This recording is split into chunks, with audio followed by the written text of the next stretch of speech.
Bem-vindo, senhor Luciano, nessa droga de canal. Eu sou o Lucas e nossa sabedoria é mera mímica da natureza. Hoje, depois de muito tempo, falamos de Werewolf Storyteller's Handbook. Solta a vinheta.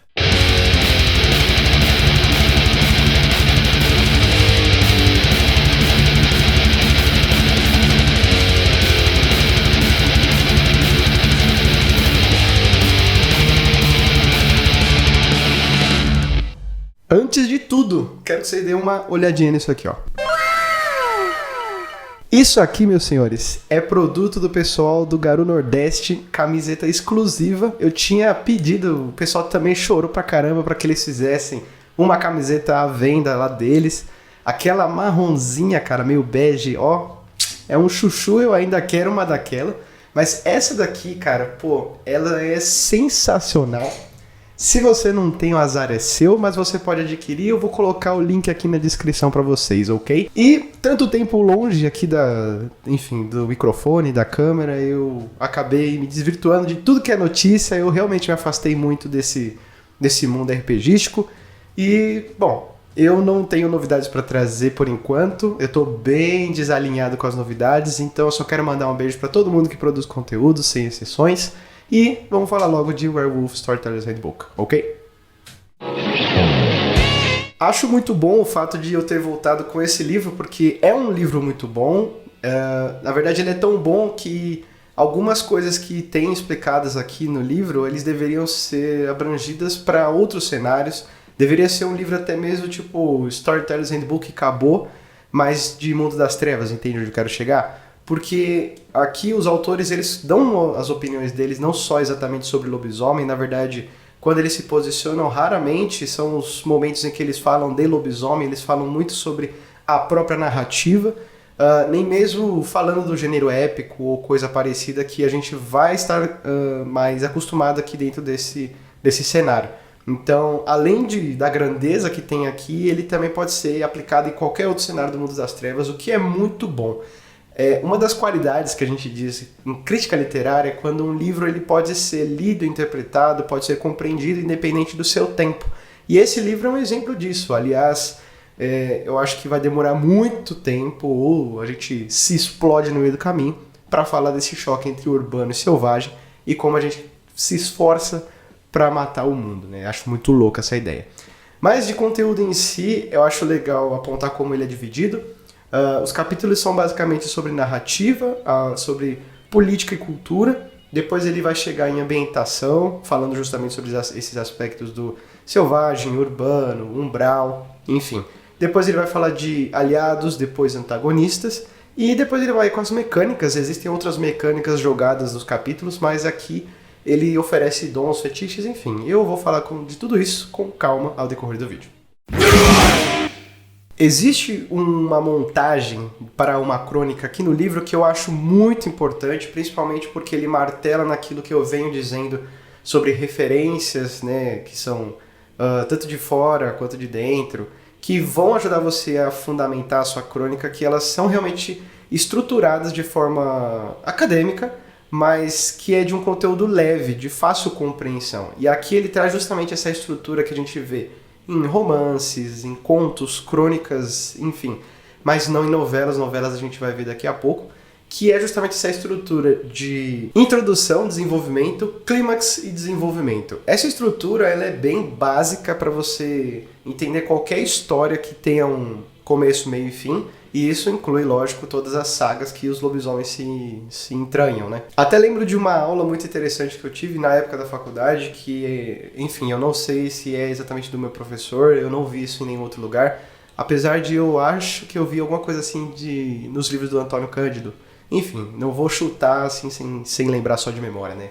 Enfim, é uma espécie de gráfico que mostra como que funciona a linearidade dos contos, ou de qualquer história que tenha começo, meio e fim. Ou seja, ele começa na normalidade, num gráfico em que você tem, aqui desse lado é melhor, né? Que a gente tem o tempo quer dizer, e a gente tem a tensão. Então aqui, enquanto o tempo passa, a gente nunca começa aqui do ponto zero da tensão, porque sempre que uma história começa, ela sempre está acontecendo alguma coisa. Porque se a gente começar aqui do zero, então a gente fala assim, ó, fulano nasceu, como a gente vai ver em Ulisses de James Joyce, né? Não é o caso. Mas a gente sempre começa aqui, então vou colocar na maioria das vezes, a gente sempre começa daqui, e então a história ela se desenvolve até que ela cresce para a tensão, né? Ela chega no seu clímax e então nós temos os desfechos. É mais ou menos assim que esse gráfico funciona. Eu acho melhor até colocar um rabisco aqui do lado do que fazer essa merda aqui que eu fiz aqui para vocês entenderem. Mas de qualquer forma, isso é uma boa referência para você entender como funciona a história. E se você, como eu, mesmo entendendo essa dinâmica, tem dificuldade de fazer desfechos, isso aqui ajuda muito. Eu falo que eu tenho dificuldade, mas é porque eu acho que é essa vontade de continuar a história e não exatamente de uma dificuldade de fechar ela porque tem que fechar, entende? Eu quero dizer onde eu quero chegar. Fora isso, como eu mencionei, alguns autores eles trazem textos muito importantes, principalmente trazendo sobre suas próprias experiências sobre o jogo. E ele vai falar sobre improviso, que eu acho isso muito legal. Aliás, improviso é muito importante quando a gente fala em RPG. Parte da narrativa não é o preparo. O preparo eu diria que seria 10 ou 20% de todo o jogo. Porque, enfim, os jogadores são imprevisíveis e isso é bom, mas faz com que o jogo ele tenha facetas que não sejam apenas a cara do narrador, né? Eu não sei se você concorda comigo, mas isso, por muita gente, é visto de uma forma positiva. E um outro texto fala sobre justamente manter o interesse no jogo, que um dos autores fala sobre um episódio na infância, na adolescência, exatamente, que ele estava jogando há muito tempo e ele não estava começando a broxar do jogo porque era sempre a mesma coisa. E então o irmão dele fez um jogo em que ele fez uma coisa que sempre esteve lá, mas e que ninguém deu muita bola, que é justamente sobre o sentimentalismo. Então quando você coloca uma carga emocional, isso até mesmo para a educação, um abraço para os professores, quando você dá uma carga emocional para certo conteúdo, seja ela positiva ou negativa, isso cria vamos dizer assim, uma bolinha na memória da pessoa e isso faz ela lembrar mais fácil do conteúdo, faz isso realmente entrar mais fácil na cabeça dela. Isso é muito importante. Depois ele termina fazendo algumas sugestões de temas, de conflitos para cada augúrio. Isso porque existe a possibilidade de você fazer uma aventura em que certo augúrio não seja protagonizado, vamos deixar dessa forma, porque, enfim, não dá para você abordar os 5 assuntos de uma vez, até que dá, mas dá mais trabalho, pode ser que um brilhe menos que o outro, e aqui ele dá algumas sugestões de temas, de conflitos para você trabalhar na sua mesa, caso você queira alguma influência, algum exemplo, né? Depois ele faz uma menção, na verdade uma explicação rápida e bem breve de uma coisa que pode ser complicada para muita gente, que ele usa esse termo aqui, que eu traduzi como histórias de ciclo mítico, e isso ele vai seguir a influência de 3 autores importantes, aqui no mundo das trevas de uma forma geral, já falei muito sobre um deles, que é o Carl Jung. O outro é o Joseph Campbell, que é justamente o autor de O Herói das Mil Faces, né? E o outro eu não conhecia, que é um tal de Hans Christian Andersen. Eu não sei quem é esse cara. Mas a partir da teoria desses 3 é que ele vai falar sobre essa ciclicidade que a gente vai encontrar, principalmente aqui em Lobisomem Apocalipse, porque, enfim, é justamente onde entra esse papel da novela, esse gênero literário que eu acho muito interessante, que se a gente fala desse esquema de introdução, desenvolvimento, clímax e fechamento, né, de desfecho para os contos, crônicas e romances, então a novela, se você já leu Capitães da Areia, você sabe do que eu estou falando. Você tem uma série, você tem uma história, e dentro dessa história você tem vários picos de clímax, você tem vários picos de conflitos. Diferente do romance, que você tem um conflito principal, e no conto que você tem apenas um, e quando acaba o conflito, acabou a história. E no romance não exatamente funciona dessa forma, e o romance ele tem vários momentos de clímax, ele tem vários conflitos, várias personagens. Geralmente elas são um pouco mais rasas, né? Mas podem ser aprofundadas aqui no jogo de RPG, principalmente porque nós estamos falando de não só um protagonista, né? Não tem um personagem principal. O personagem principal são os jogadores. E eu adoro quando o tema de histórias são justamente não só um protagonista, tanto em livros quanto em filmes. Mas falando um pouco mais sobre essa jornada do herói, ele vai separar essas etapas em o chamado, que é justamente quando o lobisomem ou a matilha sai do conforto dela, ou seja, se está lá fazendo favor de guardar o cairn, a seita, os parentes, seja lá o que for, e ele estava em uma posição favorável, é então que existe essa quebra e faz ele ter que sair dessa posição para poder entrar na história de vez. Depois tem o contato com o sobrenatural, que é justamente quando os personagens percebem que alguma coisa realmente esquisita ele se difere ali da saída do conforto, porque a saída do conforto ela é simplesmente a apresentação do conflito, e a apresentação do sobrenatural é quando ele é apresentado ao desafio que ele pode estar encarando futuramente. É aí que entra a riqueza e a explicação do mas por que isso está acontecendo comigo? Seguido do conflito com o guardião, e aqui ele deixa um pouco aberto, essa parte eu entendo um pouco mais do que ele quer dizer sobre isso, porque não exatamente o que é um guardião ou então um chefão, mas é a pessoa que é o conflito final, não o conflito final, mas é o conflito mais importante que vai impedir que o objetivo de uma certa crônica seja atingido. Então pode ser realmente um maldito, uma matilha da saída da espiral negra, enfim, seja lá o que for, ou pode ser um enigma, ou pode ser uma situação a ser resolvida. Acho isso muito rico e muito a ser atrapalhado por outras pessoas na hora de ler Lobisomem Apocalipse, principalmente porque o foco muito embasado aqui, lógico, é o combate. Então as pessoas tendem a achar que esse tipo de conflito é o principal, mas na verdade pode ser umas coisas mais complexas como o enigma, né? Passado o guardião, nós temos, lógico, né, quem não quer a recompensa, e essa recompensa ela pode ser positiva ou negativa. A gente pode ver isso, acho que o exemplo mais legal de dar é justamente o de Star Wars, e quando a gente fala de momentos cíclicos, a gente pega o Luke, que ele vai enfrentar lá o pai dele, e então ele é derrotado, cara, ele perde pro guardião. E então esse conflito, a recompensa ela é negativa. Ao mesmo tempo que ele aprende que ele não domina a força o suficiente para poder enfrentar o pai dele, ele volta novamente pro treinamento.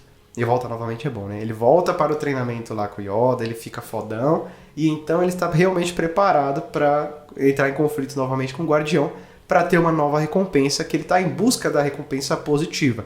Acredito eu que todas as matilhas, né, todos os jogadores estão atrás de recompensas positivas, mas nada impede que você, como narrador, uma pessoa tão gentil, tão generosa, possa fazer um final negativo. Aqui eu acho um ponto importante logo em seguida da recompensa, que é o retorno à casa.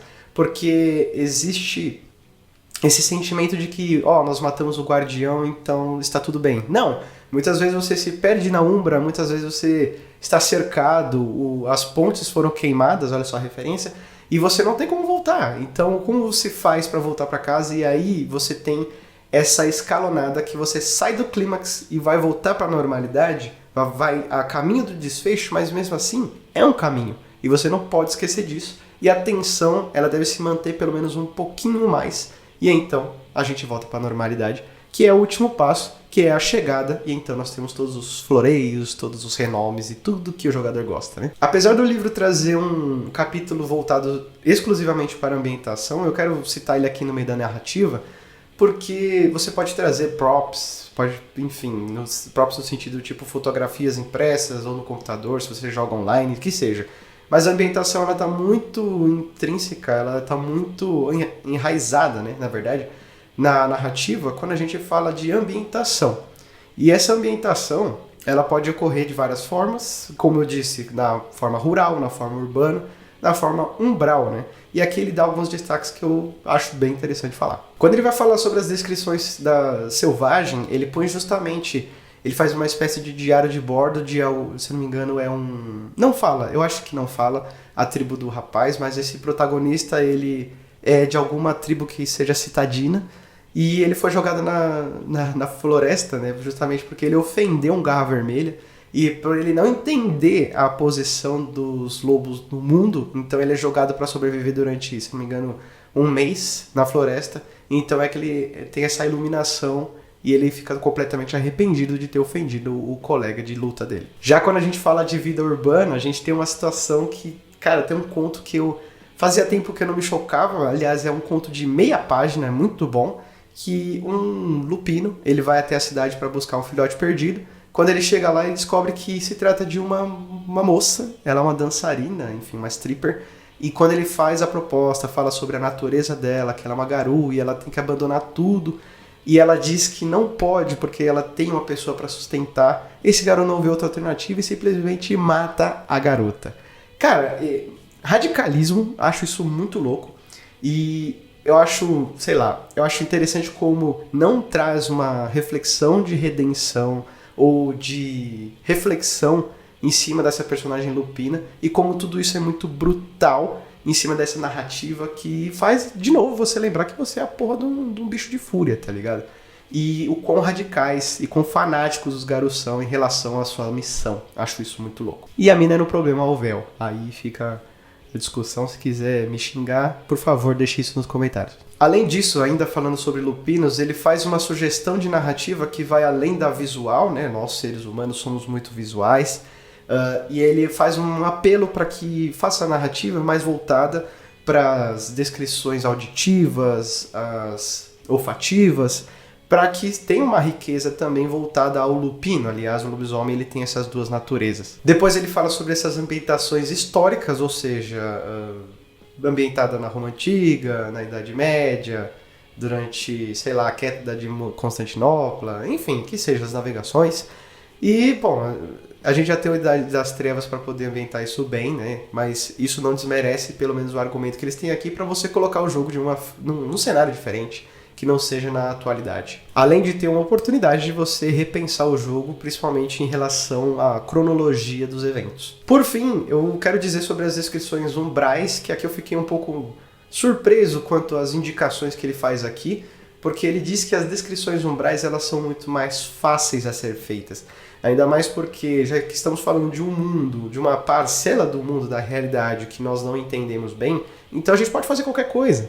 E isso é muito legal, porque é muito verdade. Como que você se comunica? Como o fogo fala? Como o espírito do fogo fala? O espírito da água? Como a montanha, a abelha? Os Epiphlings, que são manifestações de emoções. Como essas criaturas elas se comunicam? Então, toda essa criatividade ela está em aberto para você fazer como você bem entender. E quem disse que os combates físicos são exatamente físicos dentro da Umbra, né? São jogos de ideia. Então ele incentiva muito que você faça uma alegoria, né? Que você use muitas metáforas para fazer esse tipo de narrativa. E já que eu deixei a Umbra de lado, a última coisa que eu tenho a dizer sobre a narrativa é justamente uma parada que eu achei muito estranha.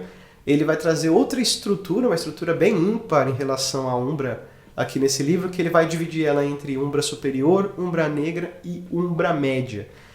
Não fazendo aquela distinção de Umbra rasa, Umbra profunda e a Umbra negra destacada, né? Eu não sei porque ele faz dessa forma, isso confunde um pouco, mas talvez essa mesclagem com o cenário de Mago Ascensão já feito, com a chegada de Wraith the Oblivion em 94, eles tenham decidido fazer isso de uma forma mais única e tenham extrapolado todas as ideias anteriores. E enfim, mas que eu saiba, essa ideia aqui essa separação, pelo menos esses termos aqui, eles não são relevantes, não são mais alongados ao longo dos outros suplementos. Começando pela política, e não, relaxa, lá vem o comunista, né, falar aqui nessa porra. Mas não, quando eu falo de política Garou, ele vai falar muito mais sobre os conflitos, não só externos. Quando eu falo externos é quanto ao antagonista, que é o da Sanidade da Espiral Negra, Pentex, os Malditos, enfim, a Wyrm de uma forma geral, ou a Weaver, entenda como quiser. Ele vai falar sobre os conflitos que nós temos internos. Só que esses conflitos internos é importante de separar entre os intertribais, ou seja, de uma tribo contra a outra, e os intratribais, que assim eu estou dividindo, que são os que acontecem dentro da tribo, que são principalmente os conflitos que tem dentro dos campos. Mas eu quero deixar um destaque aqui que é justamente o conflito de gerações, que são os lobisomens mais novos contra os mais velhos, porque suas ideias não conseguem ser imbuídas dentro das seitas. Eu acho essa proposta muito legal, porque a renovação não acontece, mas só menção honrosa mesmo. Inclusive dentro dos Presos de Prata, né? Aliás, são um bando de caquéticos e tem campo de renovação, né? Eu acho já isso interessante, já falando dos Presos de Prata, porque nós temos uma parte desse capítulo voltada ao ódio que eles têm pelos presas e a liderança que está falha já faz um tempo, né? A sua natureza aqui já genuinamente insana dentro dessa tribo e como que eles se relacionam. Então existem campos dentro de outras tribos, até mesmo dentro dos Presas de Prata, que eles querem tomar uma ação para derrubar, ou pelo menos, no caso dos Presas de Prata, fazer uma renovação, uma ação progressista, vamos deixar dessa forma, para que essa hierarquia que não faz mais sentido comece a fazer sentido. E por fim, ele fala uma coisa muito legal, que é justamente sobre a litania, que quando nós temos conflitos culturais, já entrando quase em cultura, quando nós temos os conflitos culturais tratados de hominídeos e os conflitos culturais tratados de lupinos, os hominídeos eles tendem a menosprezar a violência física, nós sabemos disso, né? Apesar de nós tomarmos decisões que são tanto quanto selvagens, né? Enfim, eu não escuto as músicas que eu escuto à toa, mas nós sabemos que nós preferimos sempre o diálogo, né? Assim é que se dá a civilidade. Enquanto os lupinos, eles já preferem a dominância física, né? A intimidação, a força bruta. Então, esse meio termo que foi dado foi justamente a litania, porque você tem ao mesmo tempo regras que não podem ser quebradas e você tem punições que são físicas. E mesmo dentro da litania, você tem o desafio, que pode ser um desafio verbal ou pode ser um desafio físico, ou mental, sei lá, pode ser de qualquer forma, depende de como os acordos, as partes se entendem. E na parte cultural ele já vai falar um pouco mais sobre cada costume de cada tribo, né? Ele traz rituais sazonais, que são, enfim, esportivos, assim como nós temos aqui no Brasil de futebol, né? Em relação aos roedores de ossos, enfim, eu não vou citar um por um, pode ser que eu coloque isso lá na Droga de Insta, na Droga de Página, mas não tenho certeza, é muito texto. O que eu sei que eu vou colocar, eu sei que vocês gostam de ficar futucando essas coisas, são as mecânicas do final, que já eu falo sobre elas, você vai entender porque que eu acho que é mais interessante. Não mais interessante, mas mais do agrado de vocês. Mas enfim, se vocês quiserem, deixem aí no comentário que aí vamos ver.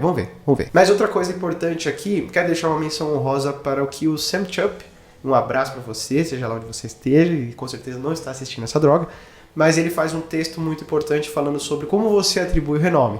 E você, que está jogando, que você narra, que você joga, sei lá, tanto faz. Você trata o seu renome como simples bolinhas, a serem alcançadas você comprar novos dons, ter acesso a novos rituais, fetiches, ou você trata isso de forma que isso empodere sua história e que isso faça parte realmente da trajetória de ascensão da sua personagem. Como você leva isso? Você mescla? Você faz isso separado? O que você prefere? Deixa nos comentários aí. Vou juntar tudo no mesmo balaio, vou falar de aliados e antagonistas apresentados aqui no livro. Primeiro com os aliados, né? Eu acho mais interessante começar dessa forma. Aliás, ele coloca um ponto bem interessante aqui na jornada do herói, né? Aqui de lobisomem, que os aliados são muito importantes para você chegar ao seu objetivo, né? Vamos de novo voltar aqui para Star Wars. Nós temos Luke Skywalker que conta com R2-D2 e C-3PO, que por mais que sejam, enfim, aliados insignificantes, o C-3PO ele era um tradutor e o R2-D2 ele tinha acesso a todas aquelas ferramentas e, enfim, era um ótimo companheiro para poder, enfim, não vou saber defender o coitado agora, mas ele ajudava muito, principalmente porque ele trazia aqueles hologramas de comunicação, muito importante. E dava aquele apoio moral bonito, né? Bom, e quem são o C-3PO e o R2-D2 dos Garou? É claro que são os parentes, e aqui tem um texto muito importante lembrando novamente sobre o respeito que se deve ter pelos parentes. Então, ó, dá um toque aqui pros Senhores das Sombras, rapaz, porque é só questão de tempo até que seu parente te enforque nas suas próprias tripas, viu? Então, trate bem seus parentes. Aliás, a gente tem um exemplo aqui, que aqui é mimo. É mimo. Não tem outra palavra, que é o Samuel Haight, que ele era um parente dos filhos de Gaia, e o cara perdeu a linha, ele achava que ele tinha o direito de ser um Garou, porque os Garou que ele conhecia eram um bando de bosta, e então ele decidiu fazer ali os Skinners, que são, enfim, depois os dançarinos da pele, né? Muito interessante, mas um personagem tanto quanto indesejado.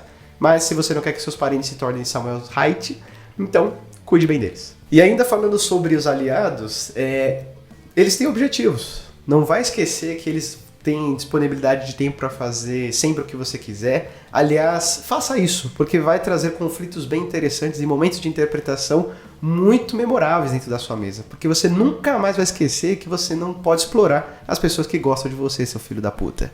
Por fim, ele traz os Kami.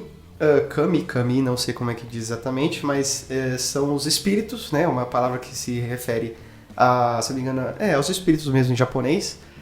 Eu não sei por que eles usam esse termo, mas os Kami, eles são, aqui descrito no livro, são equivalentes aos Fomori, só que da Wild. Eles são espíritos de Gaia e que eles podem se manifestar de várias formas, enfim, eles são espíritos e eles são como Fomori, eles entram dentro das coisas, né? Então eles podem encarnar em plantas, em animais, em pessoas, em lugares, em terrenos inteiros, né?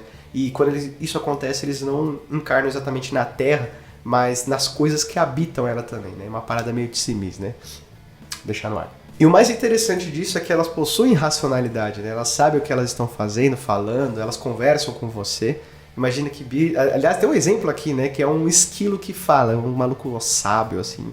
Mas é muita brisa pra mim. Agora, quando eles vão falar sobre os antagonistas, meus queridos, ele traz um texto logo de imediato, o James Moore, ele faz uma separação muito interessante sobre horror, terror, e ele vai falar sobre o splatterpunk, que eu vou traduzir aqui como nojeira.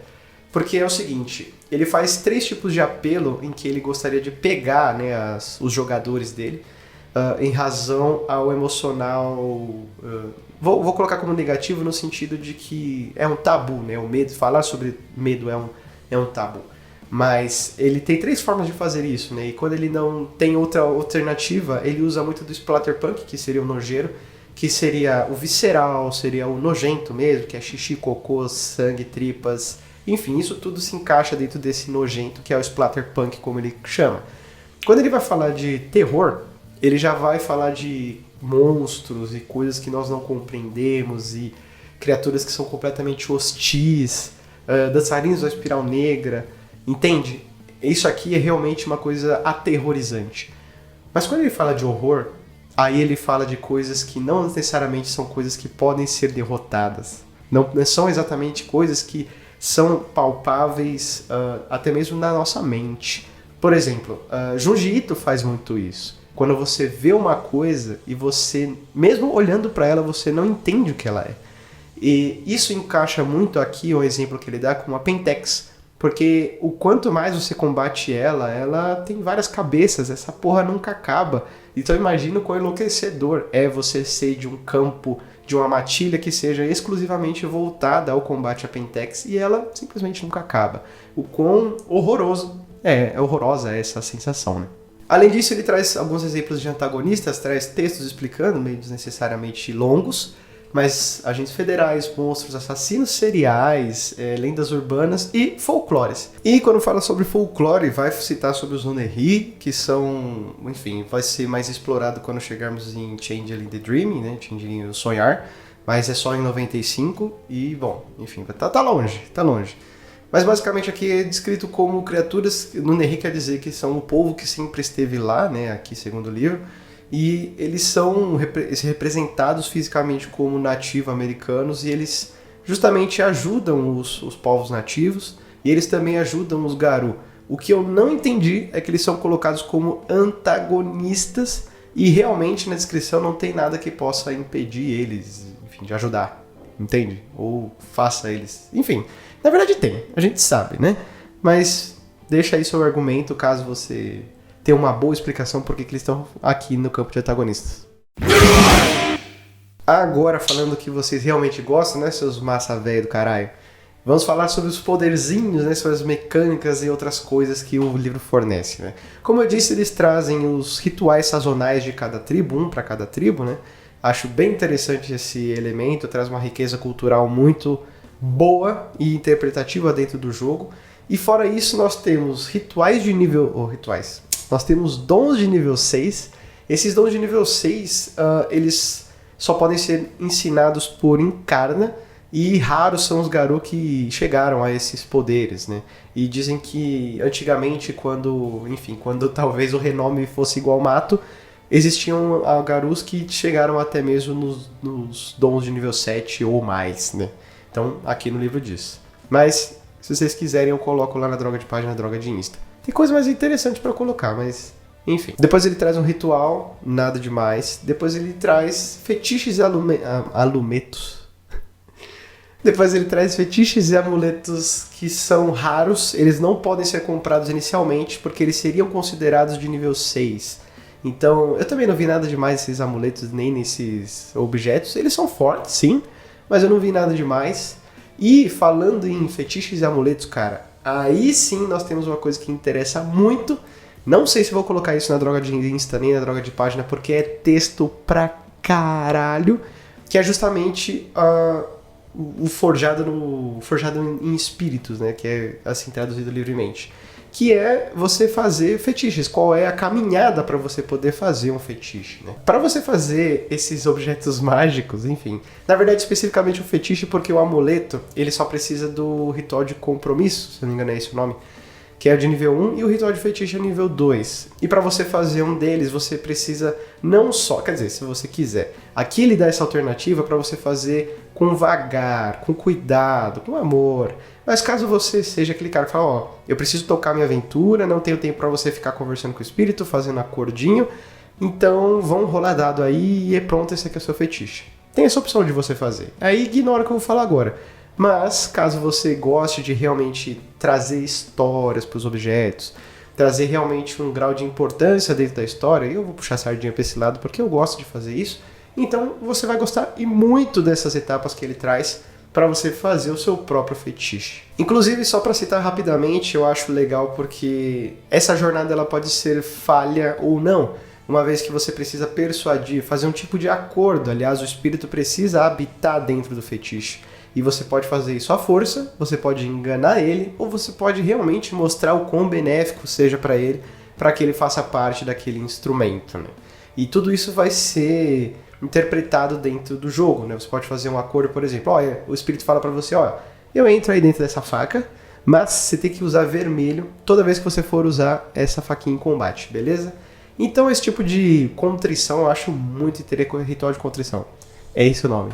Enfim. E esse tipo de acordo que você faz com os espíritos é que vai tornar tudo muito mais profundo, né? Muito mais emocional, como diz o texto lá que eu disse anteriormente. Aliás, acho que o texto está no final desse capítulo. Que seja, vamos às considerações finais.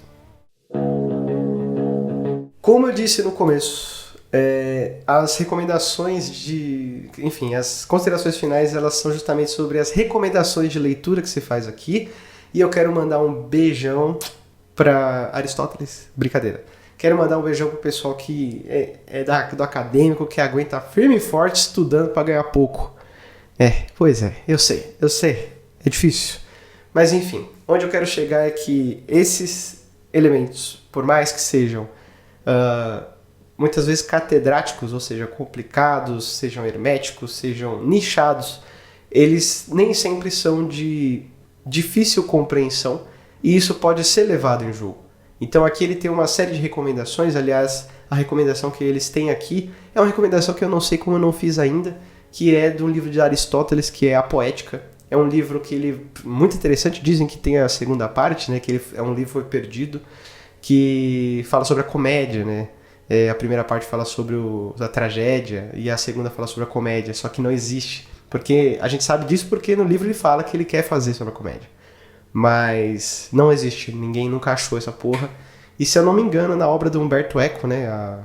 Eu vou lembrar o nome agora do livro. Eu esqueci. Mas enfim, ele faz uma brincadeira lá, em nome da Rosa. Acho que é esse. E ele faz uma brincadeira justamente que os monges estão lendo esse livro. E esse livro tem as páginas... Ih, cara, é spoiler. Enfim, quase.